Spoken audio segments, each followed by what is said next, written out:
So we're going to do another round of testing the Wi-Fi. Now I have 2 hands, which is good news. And the other good news is that I won't be using them very much because EasyBuild will do the hard work for me. So now this is the last part of the tutorial. I'll step through my slides and go back and forth with a hands-on demo and discuss this as well. Most of this is also pretty clear in the slides, but you can scroll through this if you prefer this format.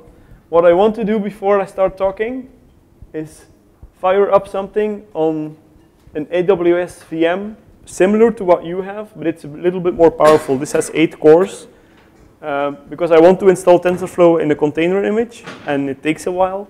So having 8 cores helps. But even though I have 2 hands, I'm very lazy. I don't want to write the recipe myself. I'm going to let EasyBuild generate the container recipe. So very quickly, what I'm doing here, I'm using the -C option for EasyBuild, which is the containerize option. I'm configuring the container to use a local image to bootstrap from, which is an image I've prepared earlier.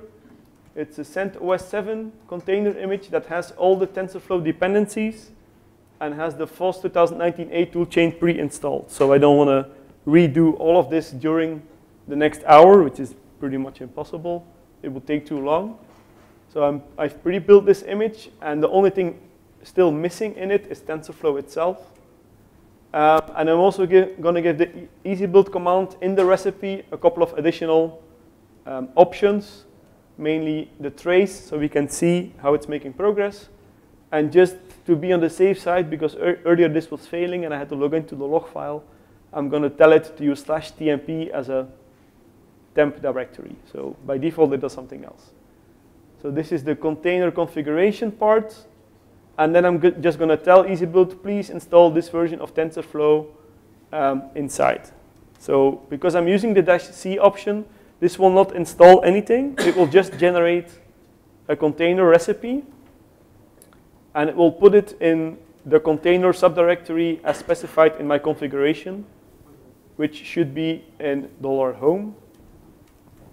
And this is taking a while, and I'm not entirely sure why. There it goes. So this didn't do a lot. The main thing it did was it created a Singularity, he would still call definition file, but I usually call it container recipe, in our home directory, this file. So we can take a quick peek at it. So let's take a look with less what it does. So this is a recipe file like Eduardo was showing this morning. It bootstraps from a local image, so this is picking up what I told EasyBuild to use. It's going to make very sure that EasyBuild is available in the recipe, and it's going to pip install it. If it's already there, this will just skip. It has a fancy way of making sure it has an EasyBuild user, so it will check for an EasyBuild user. If it's not there, it will add it. It will make sure the app location in the container image, which is where we're going to install software and modules, is there. The same thing for Scratch, which we're going to use as a temporary directory. It's going to configure Almot. There are a whole bunch of things are going on here. Configure EasyBuild. And finally, it's going to run EB with the TensorFlow easyconfig file and use --robot to have everything installed. Then a bit more magic afterwards and a bit of stuff to set up the environment. I'm going to discuss all of this in the slides. So that looks okay. So now that we have this container recipe auto-generated, we can give it to Singularity build, and we have to do this with sudo, and let's see how long it takes.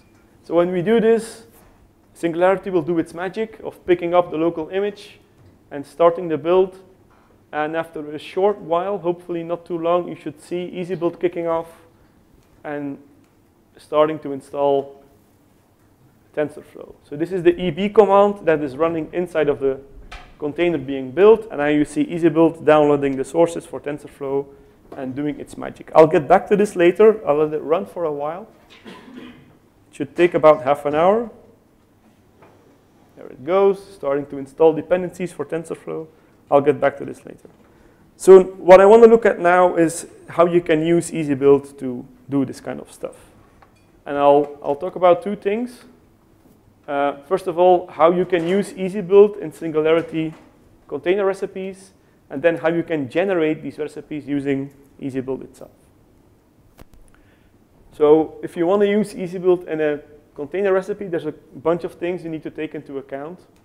First of all, the requirements for EasyBuild itself need to be there. You need to have Python 2 in the container. You need to have the modules tool in the container. If you still need to install a compiler toolchain with EasyBuild, you need a C++ compiler to build GCC from source and so on. Of course, EasyBuild itself must be installed in a container, and it should be properly configured so it can do installations the way you want them to. As I mentioned before, EasyBuild does not require root permissions, so any user can run it and install stuff in their home directory. Even stronger, by default, EasyBuild will refuse to run as root. It will say, you're using root, please don't do this. You're installing software that has makefiles written by scientists. You really don't not want to run this as root. Now, if you really want to, you can convince it to, but we will create a non-root user instead in the recipe to make EasyBuild happy. Then when we're using Almot, we need to take a little bit of more care. Almot has a module cache. So the module command is really responsive. Module avail answers really quickly. You can load modules pretty quickly.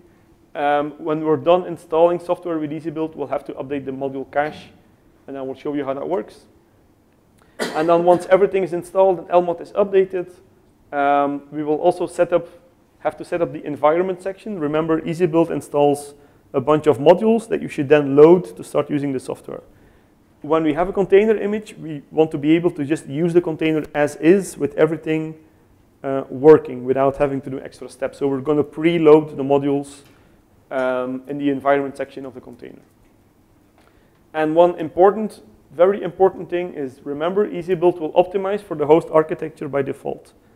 If you're building a container image on a VM like we're doing here, the processor used in the system where the VM is running will determine for which architecture EasyBuild will optimize. We were actually running into this before. I was testing what I'm showing now, rebuilding TensorFlow, and because the VM images were moved from one system to the other, it started to fail because it was running on a different architecture. So this is very important. If you're planning to move your images around to different architectures, take this into account and maybe configure EasyBuild to build a generic, to do generic installations with the opt-arch generic I was showing before. Right here, we're not doing that. We're assuming we're going to run the container image on the type of host we are building on. So let's go through these step by step. Installing the EasyBuild requirements. So we're going to use the CentOS 7 operating system in the container image. So we can just do yum install to install all the dependencies, Python, setup tools, Almot, as long as we're using the Apple repository.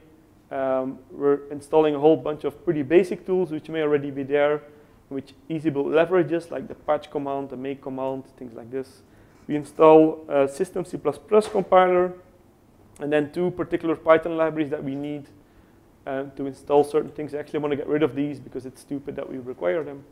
And then here, I'm also installing two things. OpenSSL is installed in the system, which is important when building Python from source. And RDMA core is for InfiniBand, because this is how we, by default, configure OpenMPI in EasyBuild. With all of this, we can pretty much install TensorFlow, Python, and the compiler toolchain from scratch. So we're good to go. Next to the dependencies, we need EasyBuild itself. Basically, pip install EasyBuild. And here I had to do a bit of a nasty workaround. I have to install an older version of mainly VSC install, which is a package that EasyBuild requires. And this is something we're fixing. It will be fixed in one of the future releases of EasyBuild.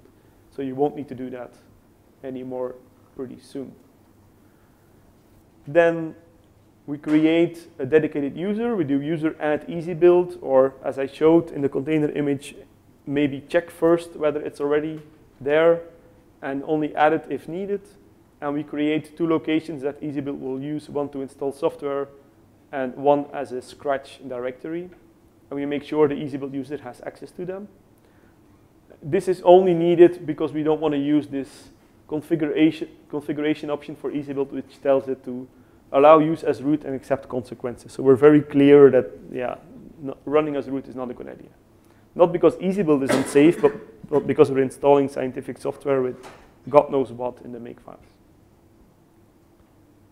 We configure Almot by creating an almot.rc.lua file in /etc, where we basically just specify the location of the Almot cache. So we're also going to put this in /app. And then almost done, we switch to the EasyBuild user, and then we configure EasyBuild by setting 2 environment variables. We use Scratch as the general prefix, and we use /app as the install path for the software and the modules. So we're going to use these 2 directories inside of the container image. And then we are ready to start off with the EB command itself and specifying whatever software it needs to install, making sure we give it --robot so it will take care of all the dependencies that are missing. Very good. Once EasyBuild completes, as mentioned, we want to update the Almot cache, which is done using this update Almot system cache files script that's a part of the Almot installation, and we give it where the Almot cache is located. Really good. And then we clean things up. We exit from the EasyBuild user. We remove everything in Scratch, which is temporary because the actual installations are in /app.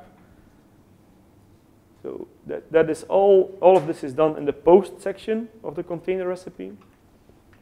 And then we need to do one more thing to have a good user experience. We need to make sure that the environment is properly set up, which means making sure that Almot is initialized. So we source etc profile for that. And any modules or the modules that were specified to EasyBuild to install have to be loaded. We also do one more thing, because you're going from a host inside of a container image, things from the host may leak into the container environment. If you have any modules preloaded before you do a Singularity exec or Singularity run, it may look like those modules are available in the container image, but the software behind them may not be accessible. So what we're doing here is we're basically wiping all of that, and any modules that are installed in the host, we're getting rid of these as a part of the environment section. And this is really needed depending on your setup. This may be needed to get the container image to run correctly. So how do we do that? In the environment section, we do source etc profile, which may or may not be needed. I still have to look into that again, but it's just making sure that the module command is defined. Here, with force purge, we make sure that any modules that are loaded outside of the container image and that leak in, we get rid of those, so we unload all of these modules. And we also make sure that any modules available outside of the container are not visible anymore by unusing the current module path. And then we go to what we really care about. We make sure that the module command can pick up on the modules installed in /app, and we load the module that we installed, in this case TensorFlow. So these couple of lines make sure that whenever you do Singularity run or Singularity exec, TensorFlow is ready to use and all of its dependencies are there, good to go.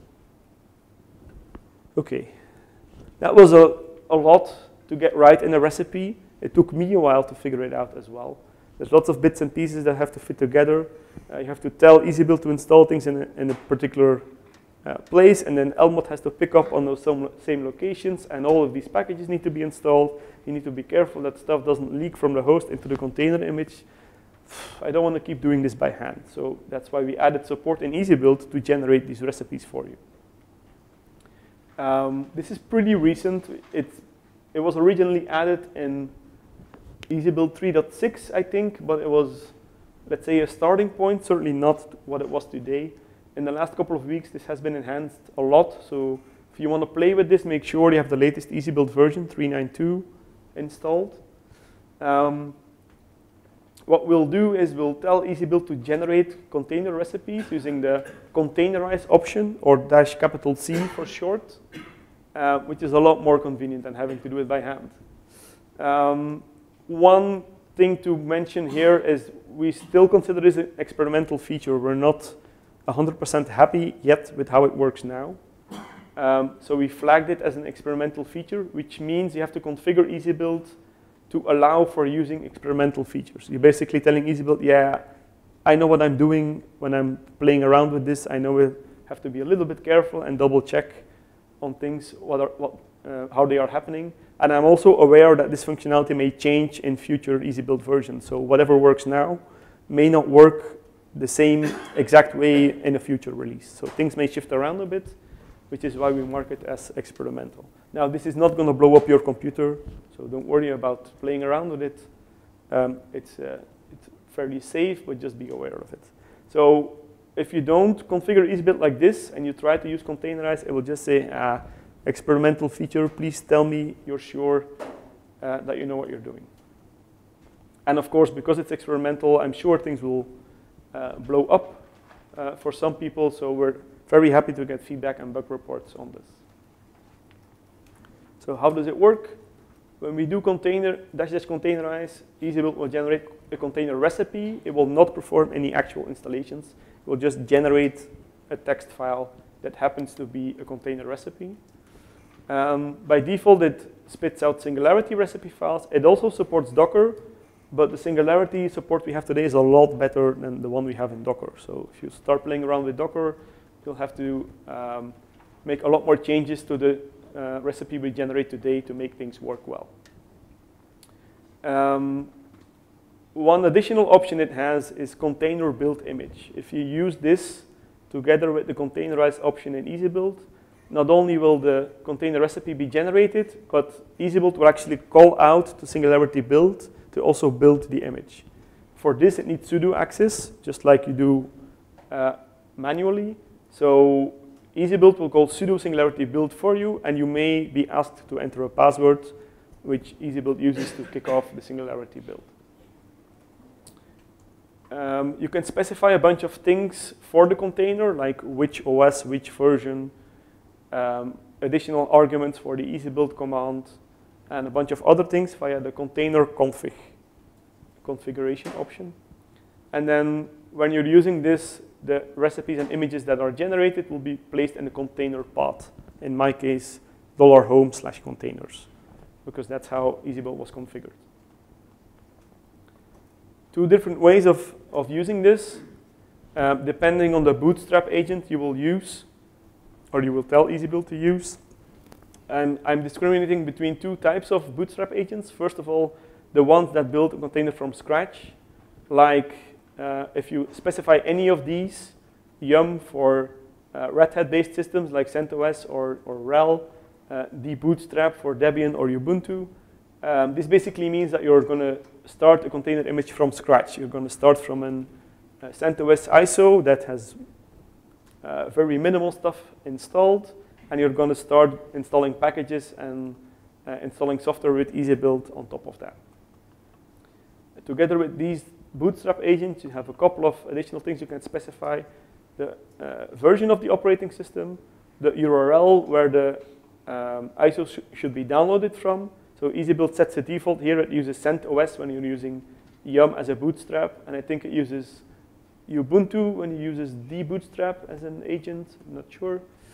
And then you can also include additional packages to install, which we will leave up to the default that EasyBuild does, which is only including Yum as a package. That's one type. Another type is to build a container image on top of another container image that already exists. And here we get a couple of options. One is local image, which we showed before, and which I'm using in the demo that is running. So here we will use local image as a bootstrap, and using the from keyword, we will specify the location of the image. And three other options you get here relate to Docker Hub, the Scilab's container library, which we're using this morning, or Singularity Hub, which is an old container library that was created for the community. So any container images hosted on these registries, you can also use as a base image and build stuff on top of. Now, this is not clear in my slides, but it's clearly mentioned in the documentation. When you use an existing image as a base, there's a couple of assumptions being made. First of all, the EasyBuild requirements are pre-installed. Python 2, modules tool, all of this stuff is in there.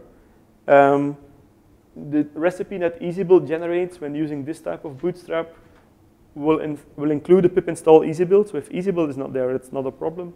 But there's a couple of things that should be there. So we try to make sure that the things that are needed are there, but it's certainly not complete, and some assumptions are being made here. If you start off with building a container image from scratch through EasyBuild, everything that is needed will be there, and it's absolutely safe to use an image like that as a base for another image. So that will work, but if you use an image created any other way, you may have to be a bit careful. So how does that work? Here we are building CentOS 7 container image with TensorFlow from scratch. So we will enable EasyBuild experimental. As container config, we give it yum as a Bootstrap agent and 7 as OS version. And remember, the default is to download an CentOS ISO. So we will do CentOS 7 in this case. We do EB containerize. We give it the name of the TensorFlow easyconfig file. This will spit out a recipe file into home containers if this is how EasyBuild was configured. And then we can pass this to sudo Singularity build manually if we want to.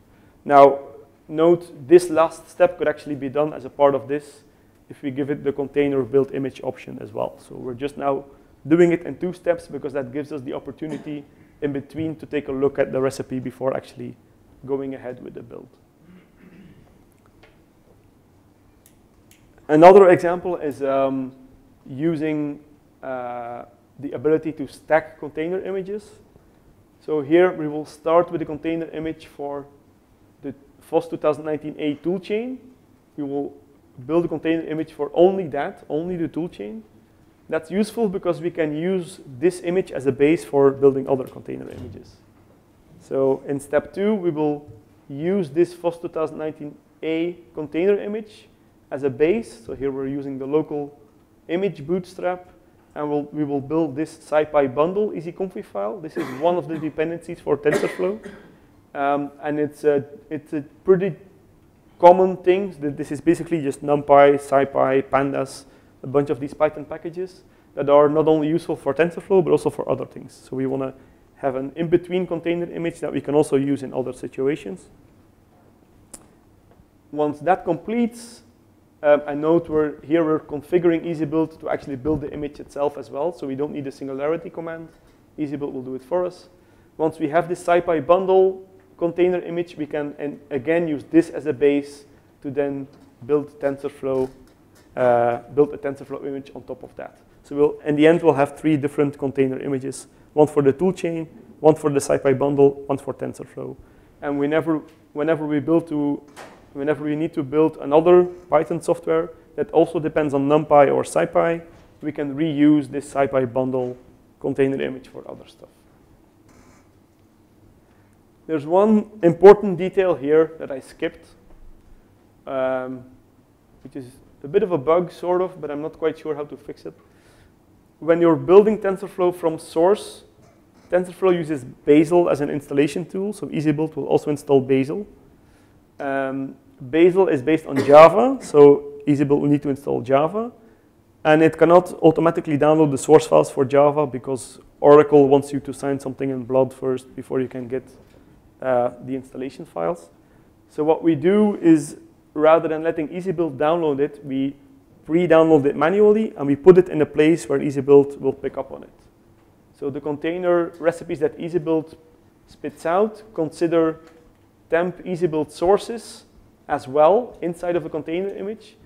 And this is useful because we can copy source tarballs there in this location, which is both accessible from the host and from within the container. So this is just a way to circumvent that EasyBuild cannot download this particular Java source file. So if you want to do this stepwise build of a TensorFlow container image, or if you want to build it from scratch, you'll have to seed in this particular file first, which you can download from the Oracle website. Now, EasyBuild will find this file here. It would also make sure it's the exact file it expects it to be because it knows what the checksum is of this file. So If you put something else there, it will just say, yeah, nice try, but this is not going to work. So here, it's a workaround. It works, but I'm not quite happy with that. Maybe we can come up with something better. We can certainly make it produce better error messages in case this file is missing. Okay, so since all of this is experimental feature, there's a bunch of, or a couple of known limitations and issues today, which we hope to fix. And if somebody has ideas to fix them, I'm certainly happy to hear about them. We're keeping track of the issues in our GitHub repository on this link. So you can take a look there, or if you notice something weird, you can definitely open an issue there and let us know.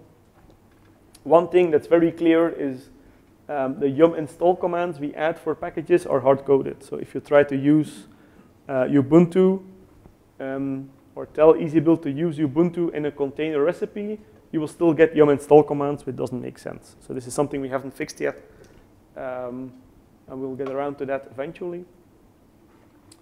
Something we're not doing yet and we should be doing is adding a description and adding some labels to the container. So if we upload it to the Scilab's cloud, for example, people can actually tell, this was built with EasyBuild, this has TensorFlow inside. This was built maybe with this version of EasyBuild, which may matter as well. A couple of things like this, so we could add some useful tags there to help make sense of things. While testing this, it was actually less of an issue this morning. If the installation works inside of the container, everything is fine, and the installation log is copied to the inside of the container, so you can check it later. But if the installation fails for whatever reason, because we currently generate the log file inside of the container image, and Singularity aborts building the image, whenever something fails, you actually don't have access to the log file, so you can't really tell what went wrong. So that's certainly a problem. And that was also why I was using the temp.dir additional option to EasyBuild, so I can get access to the log file if I need to. So this is something we need to figure out and fix, or have a better way of dealing with it. Right now, I haven't really paid attention to the size of the container images that we're getting. There's certainly a couple of things we can do to make them smaller. Some of the dependencies we install are actually build only, like Bazel. You have to install Bazel to build TensorFlow, but once TensorFlow is installed, you don't need Bazel anymore, so we can actually get rid of that. Right now, we're not doing that, so maybe we should. And for some installations, the installation log can be very big. If we install R, the installation log we generate for R is a couple of 100 megabytes because we install like 600 libraries, and lots of that. There's lots of information generated there. So EasyBuild has support for zipping the logs by default. Should probably enable it to shrink the size of the image a bit. And as mentioned before, since EasyBuild built for the host architecture, we should probably have some way of tracking for which architecture the image was built, because once it is built, you can't really tell anymore. It's using mArch native, but was it built for Broadwell or Skylake? We have no way of tracking that currently. And especially for container images, that's important. So you can at least check for which architecture it was built. So a couple of more things to fix there, but the current state, it should already be usable, certainly for playing around and letting us know whether it works for you or not. Before we go to questions, drum roll, it's still running, which is not bad by itself. It hasn't crashed yet. Let's take a closer look. I was using --trace, so it's telling me what it's doing. It has downloaded the source tarball for TensorFlow. That didn't take too long, that's good. It ran the configure, the nasty interactive configure script that EasyBuild knows how to deal with, which only took 2 seconds, that's good. And this command started not 2.5 hours ago, but the clock is wrong inside of the VM. It's on UTC, so it started 20 minutes ago, so it should finish fairly quickly. It should also be using 8 jobs, so it's using all of the 8 cores to get TensorFlow compiled inside of the container image. So hopefully while we can tackle some questions,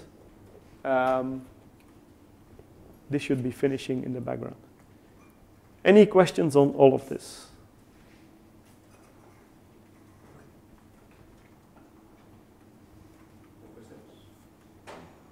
So, can you go back to the previous slide? We won't see it finished then. But yeah. So, this one?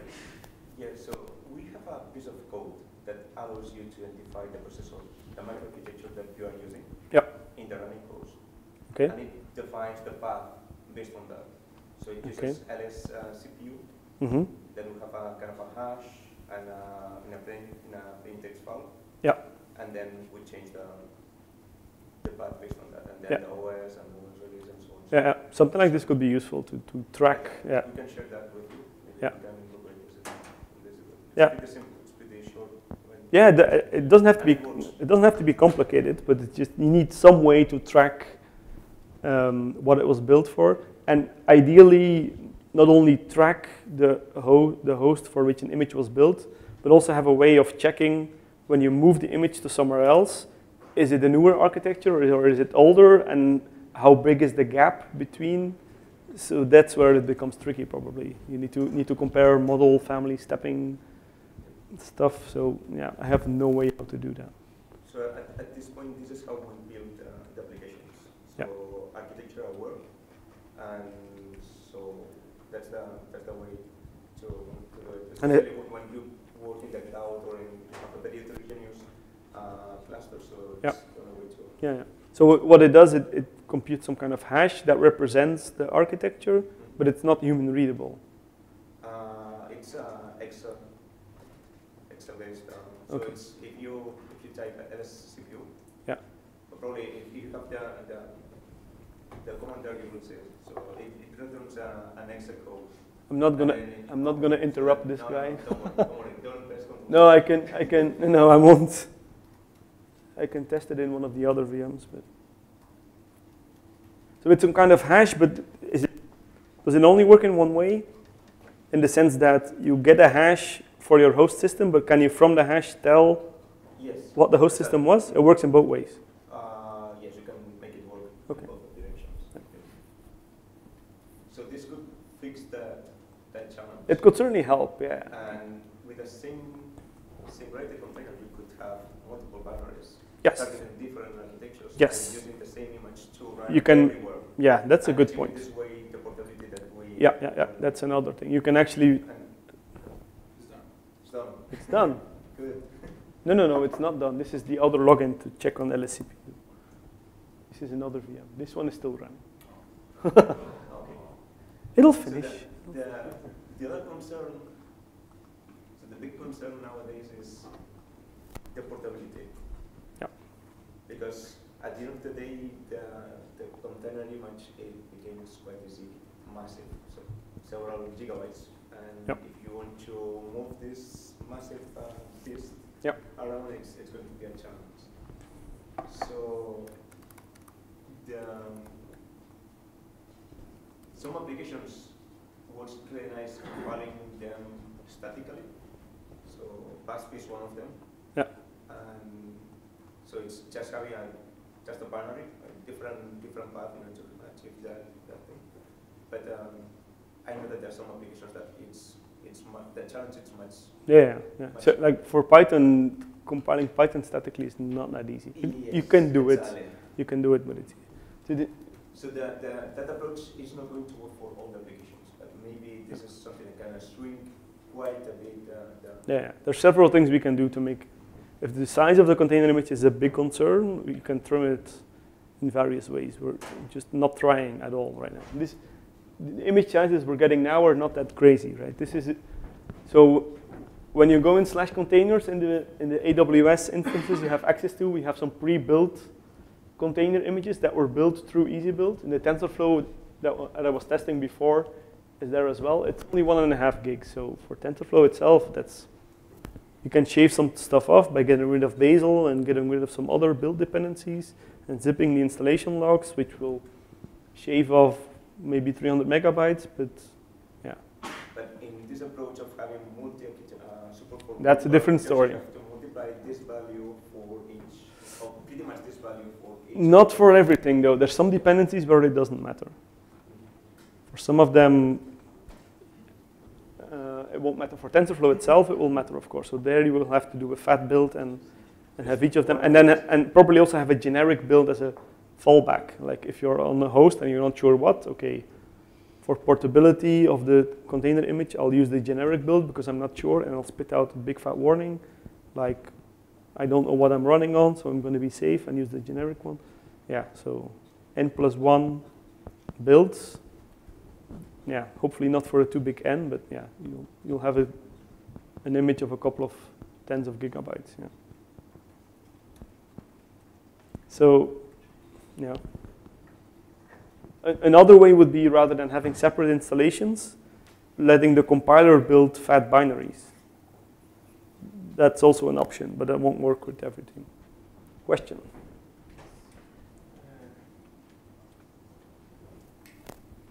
Yeah. The mic, okay. So can I use a custom OS image to start with? I'm asking this because, for example, if I had an image of the CRAPE and use that as a starting point to install TensorFlow, because that would be... You can, yeah. I mean, with the local image Bootstrap method, you can use any image as a starting point, but there's some requirements. Like the Python 2 and modules tool, these things have to be pre-installed. Okay, okay. But if you take care of that, sure, you can use any image. Yeah. Okay, good. There's no, yeah. Yeah, and another follow-up is from Jordi's question. Would it be meaningful to have, after you build it, a step that would just, you need lots of stuff just for building. Would make sense to make then a thin container out of it, which will have just whatever is needed to run it only. Yeah. Like only the libraries and the software itself, and that's it. That could really make it much thinner. Yeah, it will make sense, but it's not trivial to do that. Getting rid of Bazel is the easy part, but you can also strip out the GCC installation and get rid of GCC, like the binaries. You don't need those anymore, you only need the libraries. Get rid of header files, well, they're small, but yeah. And that cleanup process, implementing that is not that trivial. Yeah, okay. But yeah, you can definitely do it. That would be quite useful, I'd say. Yeah. Good, thank you. So back in the time, there was a tool. It was meant for security. It was Linux jails. I think it was called Jailer. You only have to run the command that you want to run by using Jailer and then the command with all the options, and it check all the libraries that were being used, shared libraries that you were using, and all the files that you had to consume to run that, and then it just moved all those files into a different place in a different CH root. So that was for Apache, SSH. Something that you want to have in a dedicated CH root in order to don't expose the complete OS. So maybe something like this could actually work. A tool for tracking what's actually needed at runtime. There's two potential problems with that. First of all, with libraries, shared libraries, it probably worked really well. With Python, it's a different story because you're loading Python modules that are this very different way. Python is always a problem. Yeah, we know. that's an issue. And what was the other issue? It also depends on the input you're giving to the program while it's running. Because giving it another input may suddenly need another library, and then if that's missing, so it's not a trivial problem. I need more questions. TensorFlow is still there. Oh wait, it made progress, right? It was crawling. I have a question. So in the latest Singularity, there is a way of not dropping the builds. So maybe you want to use that. Of not dropping it when a build fails. Okay. You can pass an argument is -- no clean. Okay. We should be doing that. Not clean with crash. We should be doing that. Yeah. And then what will it do? You will actually get the image up to that point. The file system with that crashed application. in a directory. Or okay, yeah, that would be useful. That would solve one of the issues we have. Yeah, good point.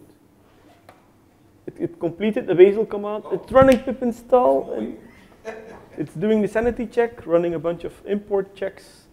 Last time it took what, like 38 minutes?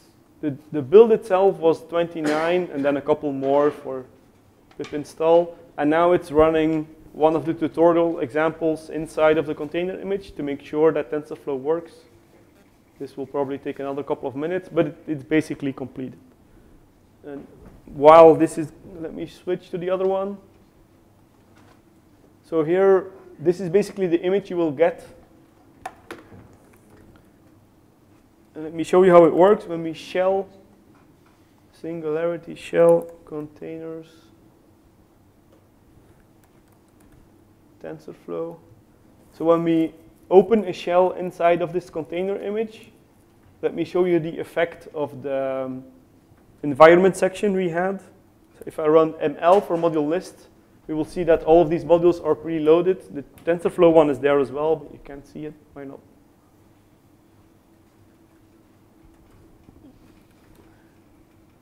Try that again. Okay, so this is the list of modules, all of the dependencies installed through EasyBuild, basically with a single command, right? So, and TensorFlow is one of them. So it has installed 28 modules in this container image in the end. And when we start Python, we get Python 3.7.2, and we can, if we know how to type, and the Wi-Fi works, we can import TensorFlow and get started. So if you do this, you'll need the mugs. You'll have to drink lots of coffee while waiting. But yeah, I hope the easy part is clear here. That's at least the idea.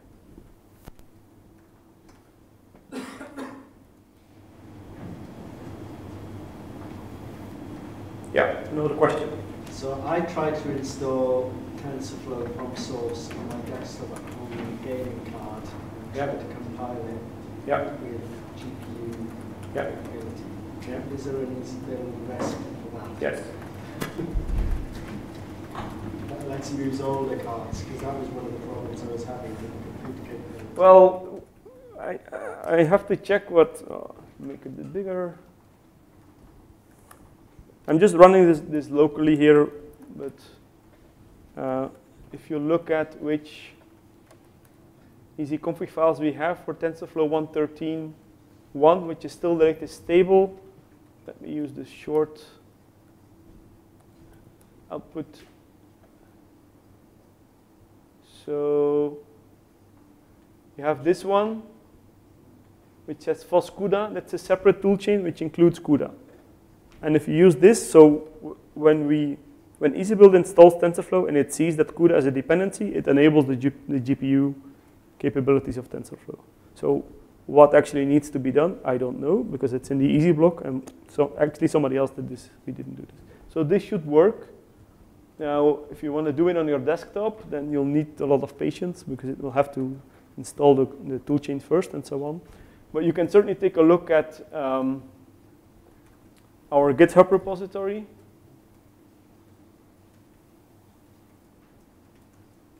So github.com/easybuilders, and then you'll find a separate repository for the easy blocks.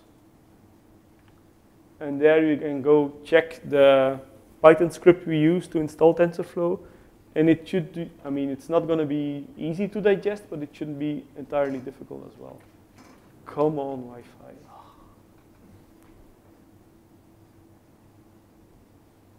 Yeah. Or, well, let me do this.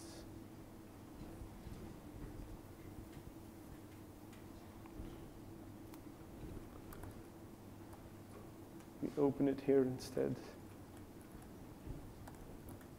So there's a TensorFlow.py Python script. EasyBuild support for building and installing TensorFlow. And in here it has some GPU CUDA stuff. So it will make sure, like, to the tf need CUDA, it will set this to 1, depending on whether CUDA is loaded or not. And I'm sure deeper down it has some other magic, like here. There's some other things for CUDA. So this is a bit involved, and we need to pull a whole bunch of tricks, like set compilation mode to opt twice.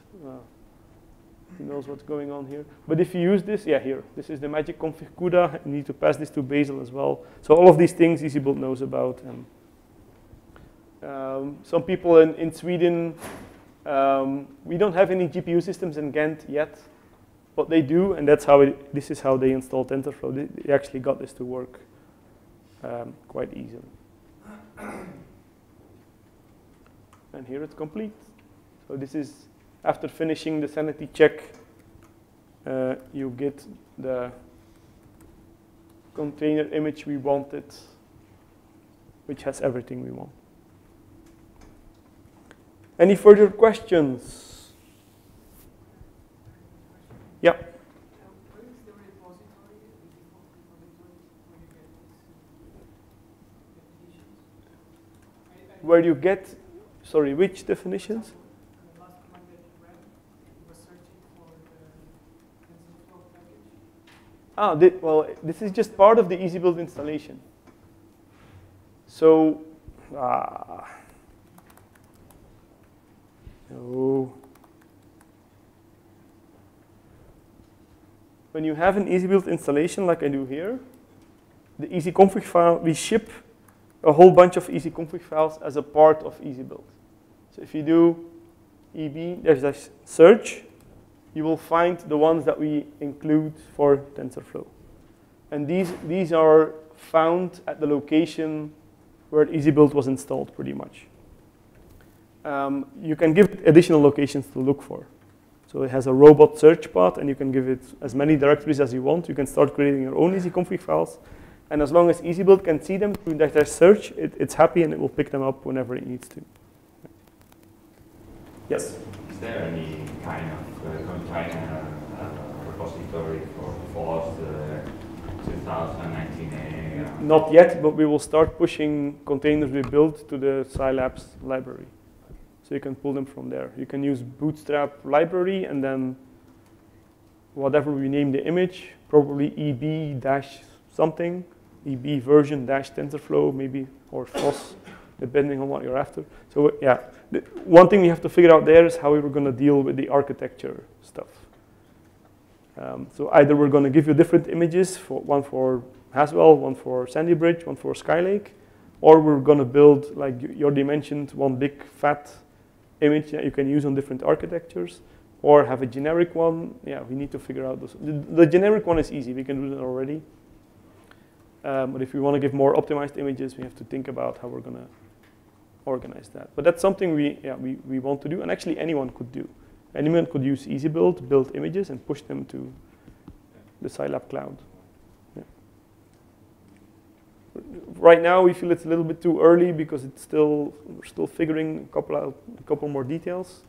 Once we're happy with that, we'll probably start doing that. And with every EasyBuild release, have updated container images of big applications. Why not? Yes? What is the list of the problems? On the EasyBuild documentation, EasyBuild.read the docs. At the bottom, it's a bit badly, or we should move it up a bit, but there's a section here that says version-specific auto-generated documentation. It has a link here, list of supported software. If you click there, you'll get a page that we auto-generate on every release. And here you will get T for TensorFlow. And this has the list of the options, the versions we have easyconfig files for. So 113, we have one for 2019A, for CUDA 2019A, older toolchain with an older Python, and so on.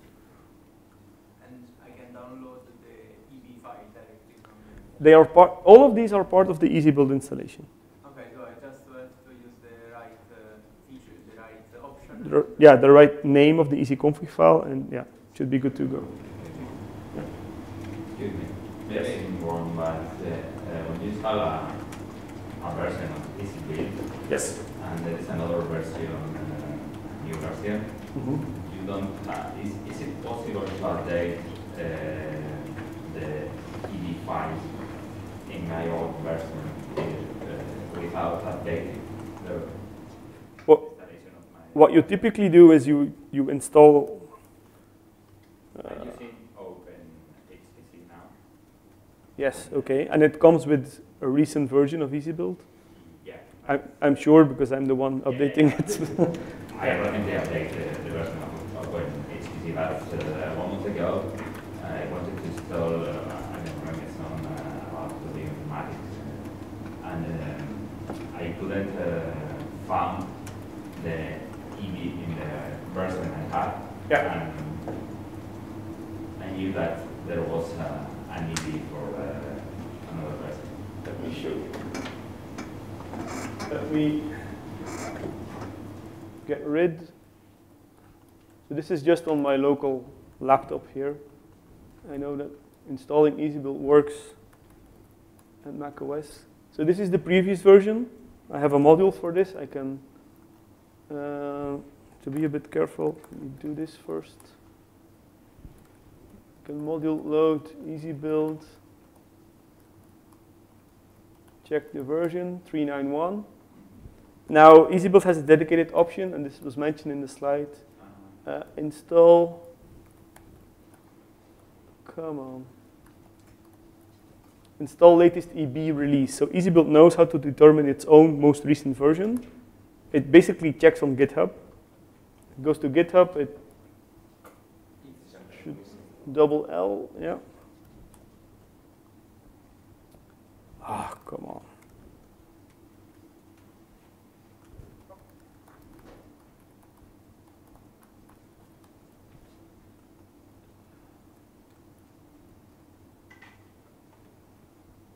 So my configuration was messed up a bit. So what this will do is we'll go to GitHub, check the latest, or PyPy, whichever it does, check the latest version. It will see there's a 392, which is newer than what it has.